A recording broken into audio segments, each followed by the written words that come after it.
যারা আপনাকে ফলো করছিল অনেক আশা নিয়ে, তারা আপনাকে পরিবারে গিয়ে দেখে পরিবারটা অগোছালো, সেখানে অন্যের ভিডিও অন্যের লাইভ শেয়ার করা রয়েছে, আপনার ভিডিও আপনার লাইভ খুঁজেই পাওয়া যাচ্ছে না, যার ফলে বিরক্ত হয়ে আপনাকে আনফলো করে দিচ্ছে।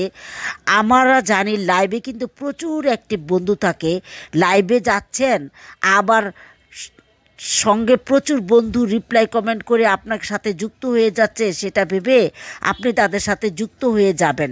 কিন্তু যুক্ত হওয়ার আগে তার প্রোফাইলটা যাচাই বাছাই করে নেবেন, সেখানে তার রিলস আছে কিনা, তার ভিডিও আছে কিনা, তার পোস্ট আছে কিনা, সেটা দেখে তাকে আপনি ফলো করুন। পরবর্তীতে আপনি তাদের হতাশ করে দিবেন না, আপনি বন্ধু দিচ্ছেন না দেখে তারাও আনফলো করে চলে যায়। হয়তো কোনো একজন ব্যক্তি আপনার মুখের দিকে তাকিয়ে আপনাকে বন্ধু করলো, কিন্তু সে মন থেকে করলো না।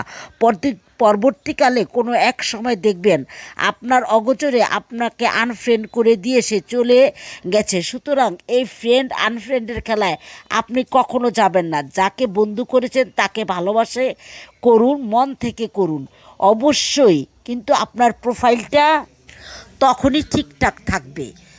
আর যদি আপনি তাদের মন থেকে ভালোবাসা না দেন, কমেন্ট না করেন, তাহলে কিন্তু তারা আপনাদের ভালোবাসা দেবে না। একদিন, 2 দিন, 3 দিন তারা আপনাদের ছেড়ে চলে যাবে।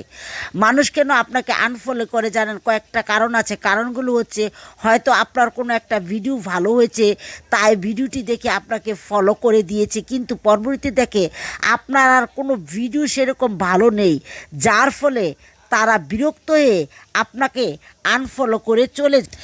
এখন লাইভ থেকেও ইনভাইট দেওয়া হয়, সেই ইনভাইটের মাধ্যমে বন্ধু এনে আপনার অ্যাকাউন্টটাকে বড় করছেন। কিন্তু সত্যি কথা বলুন তো, তারা কি সত্যই অ্যাক্টিভিটি কাজ করছে? একদমই নয়। কিন্তু তারা ফেসবুকে যে অপশন দিয়েছে ইনভাইট ফ্রেন্ডসের মাধ্যমে, আপনিও অ্যাক্টিভ বন্ধু নিয়ে আসতে পারেন। আপনার ভিডিওটি তারা দেখছে, আপনাকে তারা চিনে, আপনাকে তারা দেখছে, তাতে লাইক কমেন্ট করছেন, আপনিও তাদের লাইক কমেন্ট করুন, তাদের রিপ্লাই কমেন্ট করুন, তাদের বাড়ি বাড়ি যান, তাদের বাড়ি বাড়ি গিয়ে কমেন্ট করে আসুন।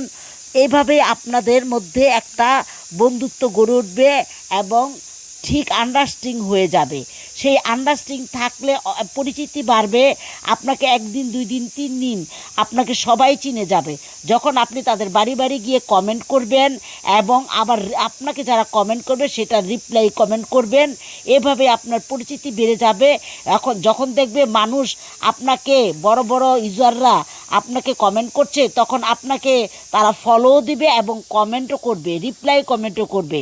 তাই আমি বলবো, আপনার পেজ ফলোয়ারের প্রয়োজন আছে এবং পেজটাকে সুন্দর রাখার যা যা দরকার সেটাই আপনি করবেন। আপনি লাইভটা শেয়ার করেছেন, সেই লাইভটা আপনি কেটে দিন। এইটুকুই আজকে পর্যন্ত। আল্লাহ হাফেজ, ভালো থাকবেন, সুস্থ থাকবেন।